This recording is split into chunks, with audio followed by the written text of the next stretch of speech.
샬롬 샬롬 샬롬 샬롬. 하나님 사랑합니다. 여러분 주 안에서 사랑합니다. 열왕기상 22장 말씀 29절에서 40절 말씀 봅니다.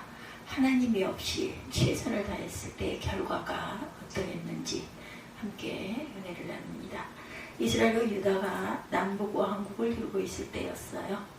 옆에 강대국 아람이 있었죠. 다행스럽게 3년 동안 전혀 전쟁이 없이 평안했습니다. 그때 유다 왕 여호사밧이 이스라엘 왕 아합을 찾아갑니다. 이때 아합 왕이 말하죠. 우리 땅 길르앗 라못을 아람이 빼앗았는데 힘을 아파요. 아합을 쳐들어갈 수는 없겠는가, 이렇게 제의를 합니다. 30절 보죠. 이스라엘 왕이 여호사밧에게 이르되 이스라엘 왕과 유다의 여호사밧 왕이 길르앗 라못으로 올라가니라. 31절에 아람 왕이 그 병거의 지휘관 30여 명에게 명령하여 이르기를 너희는 작은 자나 큰 자와 더불어 싸우지 말고 오직 이스라엘 왕과 싸우라 한지라. 병거의 지휘관들이 여호사밧을 보고 그들이 이르되 이가 틀림없이 이스라엘의 왕이라 하고 돌이켜 그와 싸우려 한즉 여호사밧이 소리를 지르는지라. 병거의 지휘관들이 그가 이스라엘 왕이 아님을 보고 쫓기를 그치고 돌이켰더라. 한 사람이 무심코 활을 당겨 이스라엘 왕의 갑옷 솔기를 마친지라. 왕이 그 병거 먹는 자에게 이르되 내가 부상하였으니 내 손을 돌려 내가 전쟁터에서 나가게 하라 하였으나 이날에 전쟁이 명렬함으로 왕이 병거 가운데에서 붙들려 아람 사람을 막다가 저녁에 이르러 죽었는데 상체에 피가 흘러 병거 바닥에 고였더라. 해가 질녘에 진중에서 외치는 소리가 있어 이르되 각각 성읍으로 또는 각기 본향으로 가라 하더라.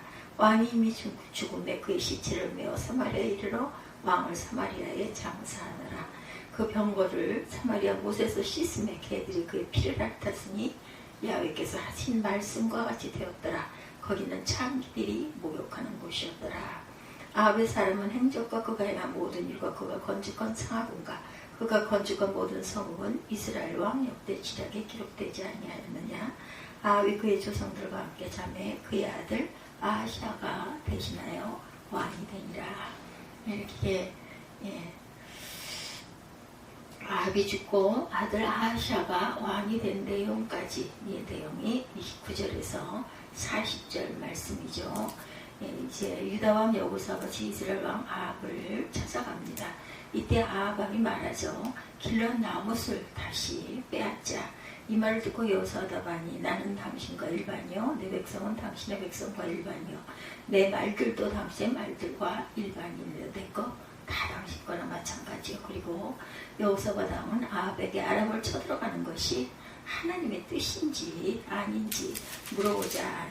22장 앞부분에 이렇게 나와 있죠. 3절에 보니까 이스라엘 왕이 그의 신하들에게 이르되 길르앗 라못은 본래 우리의 것인 줄 너희가 알지 못하느냐. 우리가 어찌 아람의 왕의 손에서 도로 잡지 아니하고 잠잠히 있겠느냐.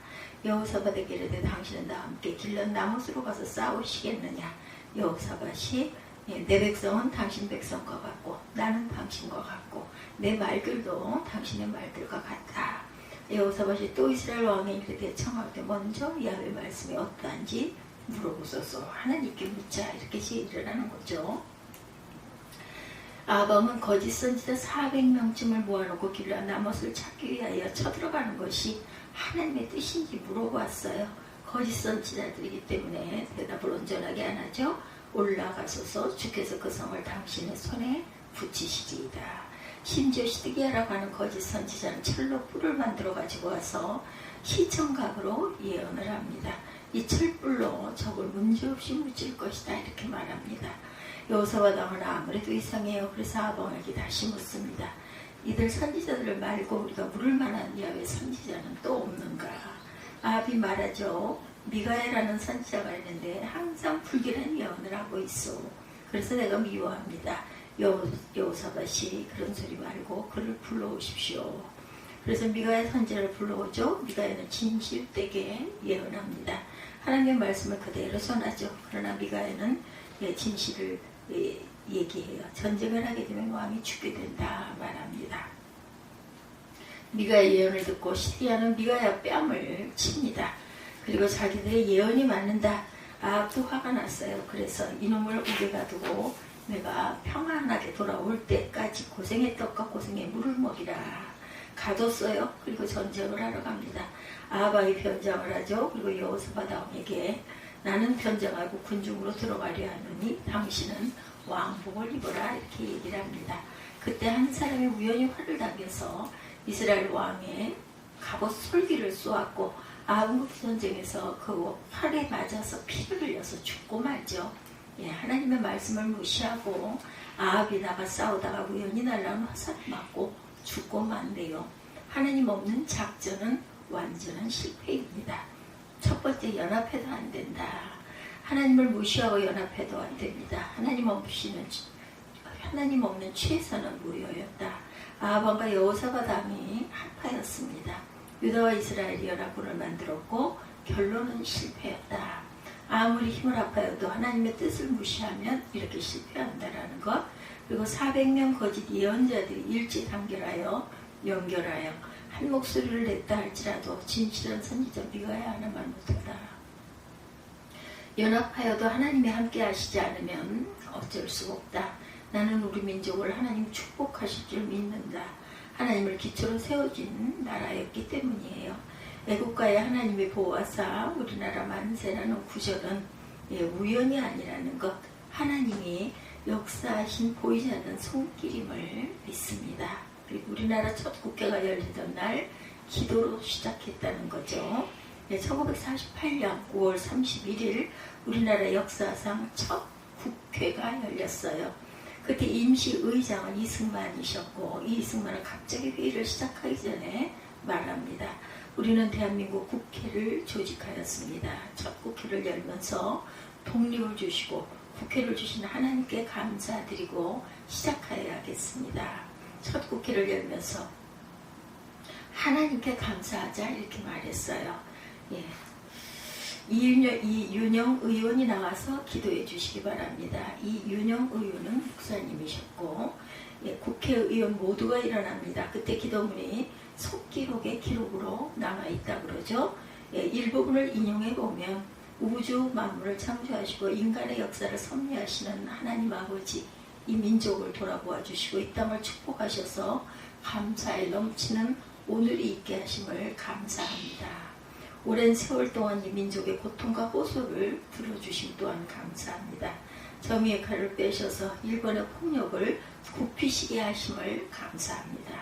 우리 민족의 기도를 들으셔서 세계 만방에 대한민국을 보이게 된 것 또한 감사합니다. 한 사람의 기도가 온 민족을 살리죠. 연합한다고 되는 것이 아니에요. 하나님이 함께 하시면 안 될 것이 없죠. 창세기 보면 희한한 역사가 등장됩니다.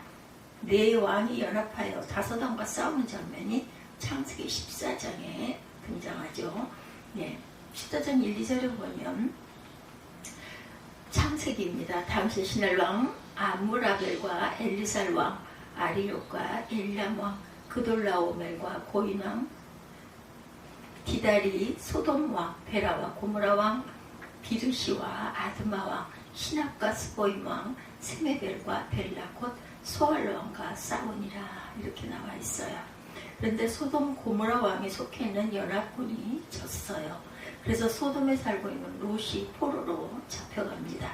아브라함은 종들 318명을 데리고 사왕 연합군을 쳐들어가죠. 그래서 이깁니다.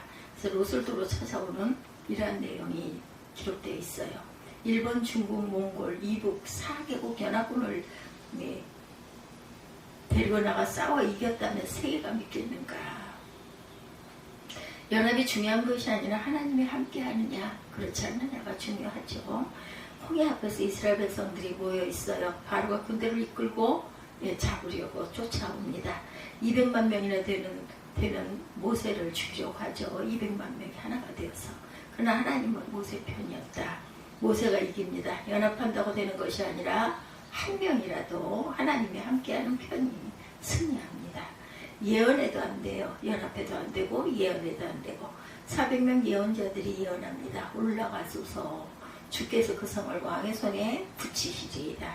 400명 예언자가 이걸 동시에 열어나가서 전쟁하면 이길 것이다. 이렇게 예언해도 소용이 없어요. 거짓 예언이었기 때문이죠.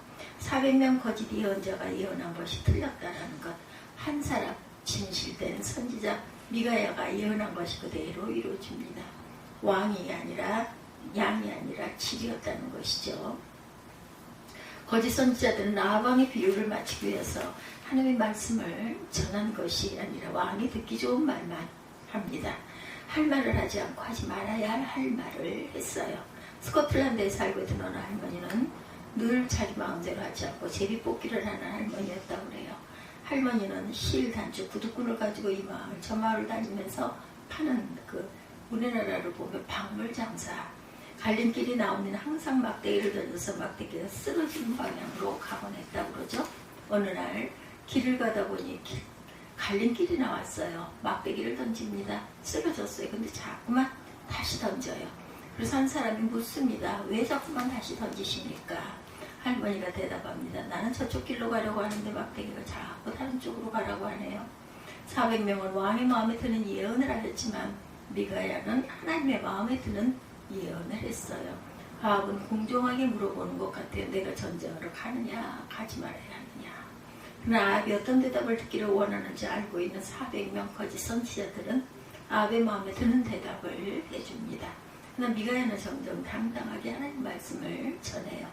그렇게 감옥에 갇혀 고생의 떡과 고생의 물을 마시게 됩니다. 언제나 진실이 승리합니다. 거짓이 어느로 이길 수는 없어요. 몽골 선교사들이 쓴 글을 읽습니다. 몽골에서 주일날 예배를 드릴 때 설교가 끝나는 헌금 시간이었다고 그래요.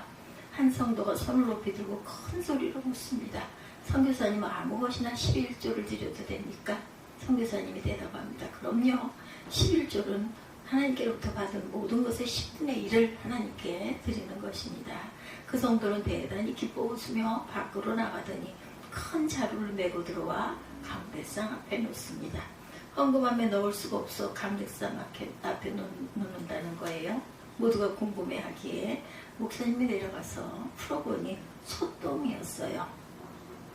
냄새가 진동합니다. 그런데 몽골에서는 소똥이 너무나 귀한 것이었다고 그래요. 영하 40도까지 내려가는 겨울이면 소똥을 건물에 바르면 난방 효과가 최고였다고 그러죠. 그리고 땔감이었다고 그래요. 겨울이면 한 집에서 26만원가량의 난방비가 필요한데 한 달 보름 월급이 45,000원이었다고 그래요.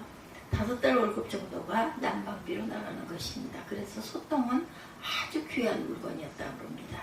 목사님은 그 믿음을 기뻐하며 축복 기도를 합니다. 소똥을 11조로 드린 저 성도님에게 만복의 축복을 허락하소서. 그 다음 날부터 기적이 일어나요. 그 마을에 있는 소들이 모두 몰려와서 성도님 집 앞에 똥을 싸더라는 거죠. 그래서 엄청난 수입을 올립니다. 하나님 앞에 항상 진실한 사람에게 하나님이 축복하십니다. 아합은 거짓 예언자들의 말을 믿고 전쟁터에 나가서 전쟁하다가 죽고 말았어요. 거짓 예언으로 영적으로 안 된다는 거죠. 거짓 예언은 안 된다는 것. 세 번째, 경험으로도 안 됩니다. 이전에 아합과 아람은 2번 전쟁이 있었어요. 그러나 2번 다 아합이 이깁니다. 아합은 2번 승리 경험을 가지고 있던 거죠. 그러므로 이번에도 이길 수 있으리라 확신을 합니다. 질이라는 생각은 추워도 안 해요. 이겼었으니까 또 이기겠지 이렇게 생각한 거죠. 게다가 400명이 일치된 예언을 합니다. 100% 일치가 항상 좋은 결과를 내는 것만은 아니죠. 선지자, 어떤 선지자? 거짓 선지자. 민주주의가 다 좋은 것도 아니다. 한 명의 진실된 예언이 확실하다는 거죠. 충실한 선지자 한 명에 가르치는 거짓 선지자 400명보다 가치가 있다. 근데 결과는 아니에요. 이겼어도 또 이겨야 합니다. 사냥하는 사자는 언제나 최선을 다해야 하는 법이다. 먹었어도 또 먹어야 돼요. 했어도 또 해야 합니다. 기도했어도 또 기도해야 되죠. 회개했어도 또 회개해야 합니다. 바울은 날마다 죽는다고 그랬어요. 아무리 경험이 있어도 인간의 힘으로는 안 됩니다. 오늘 중령 퇴역군인의 간증이에요. 아내는 독실한 기독교인인데 남편 소룡은 하나님을 믿지를 않아요. 아내는 입이 칠 마르도록 남편에게 같이 구원받자고 요청을 합니다. 남편은 늘 말합니다. 내가 중령이 되면 같이 교회에 나가지. 아내는 이만 한마디를 믿고 계속 기도합니다. 중령되면 교회 나간다는 말이 그렇게 좋았다고 해요. 드디어 중령이 되었어요. 토요일 날에는 흥분 속에 내일 교회에 입고 갈 양복을 다림질하고 손질합니다. 주일 아침에 그 옷을 주면서 약속대로 오늘부터 교회 갈 거지요? 남편이 대답합니다. 내가 중령이 된 것은 당신이 기도해서 된 게 아니야. 육사 출신은 중령까지는 웬만하면 돼. 모든 이들이 경험하는 거야. 그리고 교회 가기를 거절합니다. 진급되고 일주일도 못 되어 남편은 교통사고가 납니다. 타고 가던 지프가 낭떠러져서 굴렀어요. 뇌를 다쳤습니다. 중령되고 일주일도 근무 못하고 결국은 퇴역을 하고 맙니다. 경험으로도 되는 것이 아니죠. 네 번째, 꾀로도 되는 것이 아니에요. 그죠? 아방은 꾀가 있었어요. 일은 얕은 꾀였죠. 아방은 교활한 왕이었습니다. 여호사밧에게 왕복을 입은 채로 전장에 나가게 하고 자기는 변장을 했죠. 평민군복을 입습니다. 여호사밧 왕은 죽게 하고 자기가 살려고 하는 아주 좋지 않은 그런 비열한 꾀를 냈어요. 적들이 왕에게 초점을 맞추면 자기는 편안하게 전쟁하겠다라는 속셈이었죠. 그러나 우연히 21살에 그만 맞고 죽습니다. 여호사밧 왕은 항상 하나님의 뜻을 찾아 하나님의 뜻대로 살려고 애쓰던 왕이었죠. 아방은 이스라엘이 바알 우상을 들여온 아주 나쁜 왕이었어요. 세상적으로 살아가는 왕이 하나님의 뜻대로 살아가려는 왕을 죽이고 자기는 살려고 감교한 꾀를 내었다가 우연한 화살에 그를 맞고 죽고 맙니다. 세상에는 우연이 없습니다. 필요만 있습니다. 아방은 자기 꾀에 자기가 넘어가요. 사람이 계획을 세울지라도 발걸음을 인도하시는 분은 하나님이시라는 것. 이솝우화를 우리는 좀 알죠. 개구리가 세상 구경을 하고 싶어 꾀를 부렸어요. 막대기를 입으로 물고 황색의 막대기 끝을 물고 하늘로 올라가 봐라 이렇게 말합니다. 세상의 높이에서 다 보였어요. 높은 곳에 올라 세상을 보니 정말로 좋았다고 그러죠. 그런 이런 모습을 보고 한 새가 묻습니다. 누가 이런 지혜를 생각했니? 개구리가 말합니다. 내가 그 순간 떨어져 박살나서 죽고 말았다고 그러죠. 자기 꾀에 빠져서 죽었다는 것. 탈무드에도 이런 이야기가 나옵니다. 두 친구가 여행을 가다가 여관에 갔고 방이 없다고 그래요.